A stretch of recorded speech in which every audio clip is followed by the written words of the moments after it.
quand les patients viennent me voir pour un deuxième implant, c'est vrai que je leur pose des questions, mais c'est des questions, des fois qu'il faut se poser aussi avant. Et je leur dis, est-ce que votre oreille non implantée vous est utile dans la vie de tous les jours ? Par exemple, est-ce que le matin, vous entendez un réveil, une alarme ? Est-ce que vous entendez un téléphone qui sonne alors que vous n'êtes absolument pas appareillé ? Donc ça peut vouloir dire, si c'est oui, par exemple, que vous avez de l'audition résiduelle, naturelle, d'accord, qui vous permet d'entendre cette sonnerie, d'accord ? Ça, c'est dans l'optique que si on perd ce peu de reste auditif, il faut être prêt aussi à ce que le réveil, vous ne l'entendiez plus. Alors, il y a d'autres moyens de se faire réveiller, ça peut vibrer, tout ça, mais voilà, c'est des choses qu'il faut prendre en compte. Ensuite, est-ce que mon oreille non implantée m'apporte un confort d'écoute ? Moi, souvent, je dis aux patients, est-ce que vous portez toujours votre prothèse auditive ? Oui, non. S'ils l'ont abandonnée, c'est souvent qu'elle n'apporte pas grand-chose, voire qu'elle brouille un petit peu le résultat avec l'implant. Ou est-ce qu'il y a des patients qui nous disent moi j'ai vraiment besoin des deux, ça m'aide beaucoup, ou par exemple je ne téléphone qu'avec ma prothèse conventionnelle, je n'y arrive pas avec l'implant. Alors ils n'ont probablement pas fait le programme TCT9, mais voilà, donc il y a des choses comme ça dans la vie de tous les jours. Est-ce que finalement cette oreille non implantée a encore une audition utile dans ma vie de tous les jours ou non ? Ensuite, est-ce que ma surdité impacte encore ma vie quotidienne ? C'est-à-dire, est-ce que je suis encore gênée malgré mon implant ? Alors, vous allez tous me dire oui, mais est-ce que j'ai besoin de plus ? Est-ce que j'ai l'impression que je vais pouvoir faire plus, être mieux réhabilitée avec mes deux oreilles ? Ou non ? Est-ce que...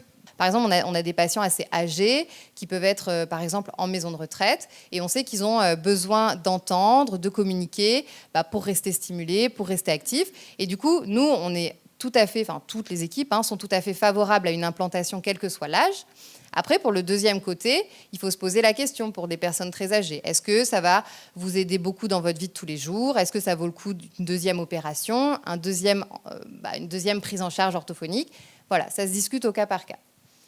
Ensuite, est-ce que vous posez la question, est-ce que votre expérience est positive avec votre premier implant ? Donc, nous, on espère toujours, ici, je pense principalement oui. Et c'est ce qui vous pousse à nous demander souvent un deuxième implant.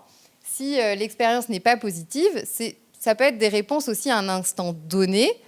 Et on sait qu'il y a des patients, à 6 mois, ils sont un petit peu déçus, ça ne répond pas à leurs attentes, mais 1 an plus tard, ils sont super contents. Et c'est des réponses aussi à vos questions qui peuvent évoluer. Et nous, ça peut nous donner aussi la temporalité pour vous proposer ce deuxième implant. Et une question pratico-pratique, est-ce que je suis prêt à revenir me faire implanter, donc à faire une deuxième opération, et surtout à reprendre de la rééducation orthophonique pour ce deuxième implant, parce que le deuxième implant ne va pas s'auto-rééduquer parce qu'on a déjà été rééduqué avec le premier. Alors certains patients vont très vite récupérer avec ce deuxième implant, très probablement parce qu'ils ont déjà été implantés, et d'autres, ça va être exactement le même temps qu'avec le premier implant. D'accord ? Donc ça, il faut l'entendre, et il faut être prêt à reprendre de la rééducation orthophonique pour souvent plusieurs années quand même, c'est rarement l'histoire de quelques mois. Et une autre question que j'aime bien poser aux patients aussi, c'est est-ce que le seul frein à cette deuxième implantation, c'est la chirurgie ?